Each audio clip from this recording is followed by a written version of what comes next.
Duke Edgar, please spend the night with my daughter, and you would see she is an excellent choice for your wife.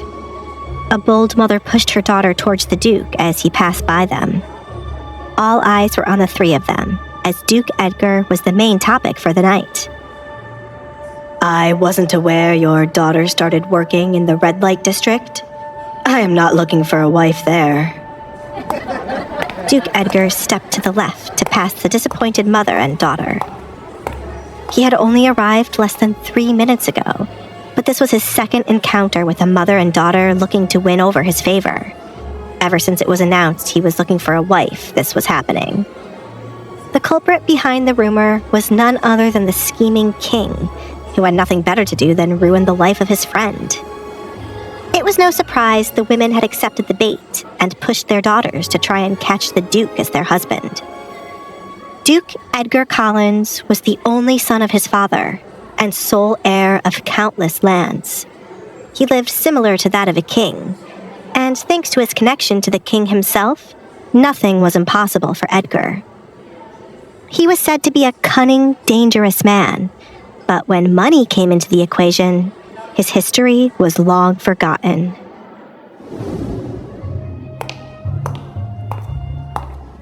Duke Collins is here, a young woman whispered to her companion as Edgar walked into the Baron's home. This is going to be a pain in the ass, Edgar sighed, already knowing how the night would end. Countless offers to take the young women who were just finished learning what it meant to run a household would be the death of him. The heat from their desire to find a husband quickly made the place hot and uncomfortable. A nice cold drink was needed to relieve him of the hot temperature. Edgar had no idea why he agreed to attend the Baron's party. The Baron, Desmond Barrett, owner of a failing household, was a man he never cared for.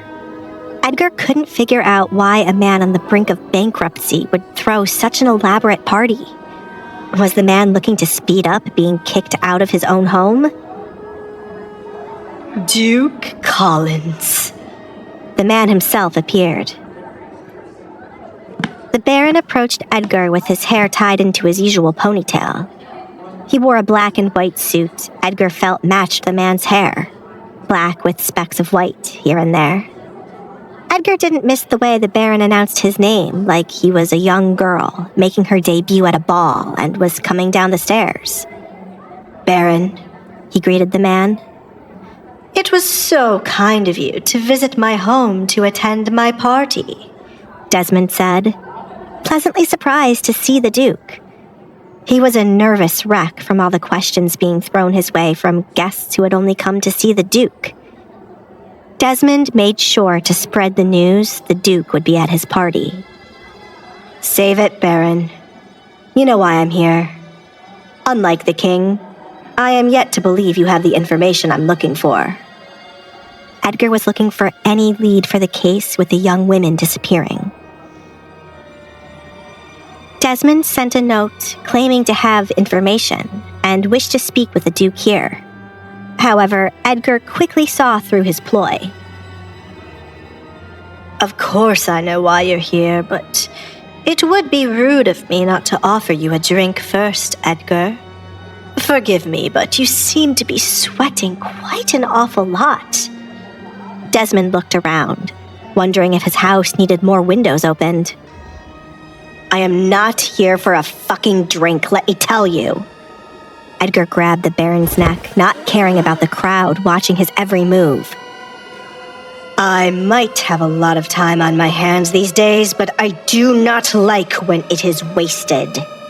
If you have called me here as entertainment for your guests, I will see to it you hang first thing in the morning.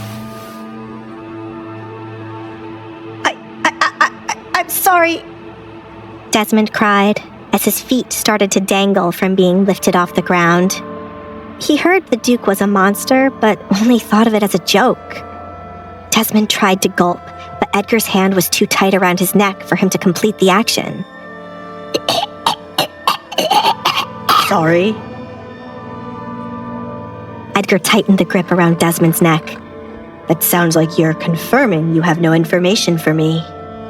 It wouldn't take too long for me to break the neck of such a slender old man. Is this entertaining enough for your guests? He whispered in the Baron's ear. Desmond felt the hairs on his body stand tall as Edgar's cold breath blew against his skin.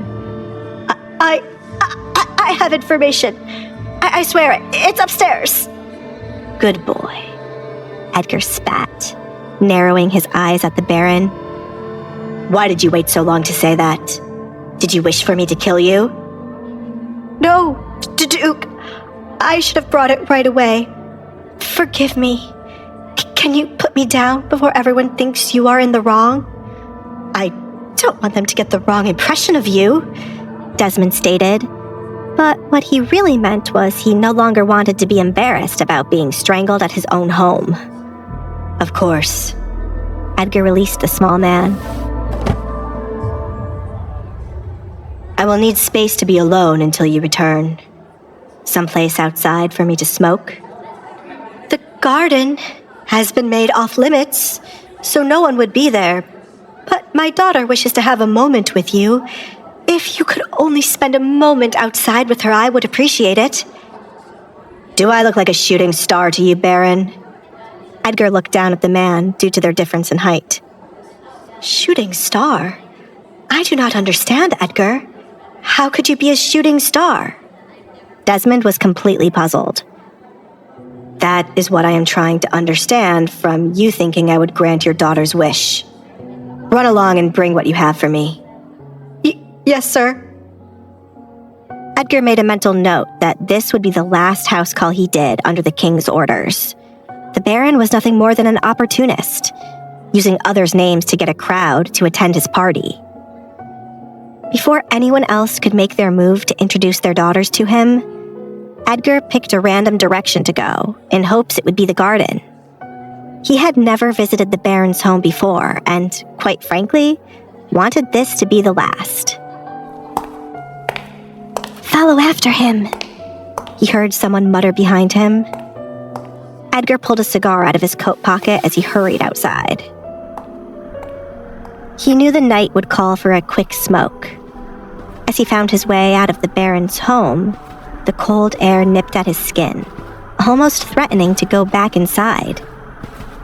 Instead of going back inside, Edgar lit his cigar as he would rather be outside in the freezing cold than back in the house where he could feel the heated gaze of young women. I should have brought 2 coats. Passing by the stairs where he was standing, Edgar spotted a young woman hurrying off somewhere as she hugged a coat to protect her from the cold. That's a little thin to protect you, isn't it? He made his presence known. The woman halted, seemingly shaken up due to the fact that someone had caught her wandering around. The party is inside. I am very much aware of that, Alessandra. Why are you tensing up like I wasn't supposed to know your name? Who else would be wearing a mask in the Baron's home, except for his rumored cursed daughter? After a moment of silence, Alessandra finally spoke. Are you scared of me? No. There are scarier things in life, darling. Why should I be scared of you all because of a mask? Edgar blew out smoke into the air. It's going to kill you if you don't stop. Alessandra didn't need to turn around to see that he was smoking. The scent reached her nose, and she found it to be disgusting. Good. It'll speed up the process. Are you scared of me? He asked, after she had not once looked around to see who she was speaking to. I am not aware of who you are, she replied. Right. I am Edgar Collins. Just Edgar would be fine. The Duke? Alessandra's eyes widened. She never expected such a man would be here. She thought her father was lying. They say you are to be married. Is that why you're here? You are here for my sister? I would rather die. No offense, he added, as that was her sister.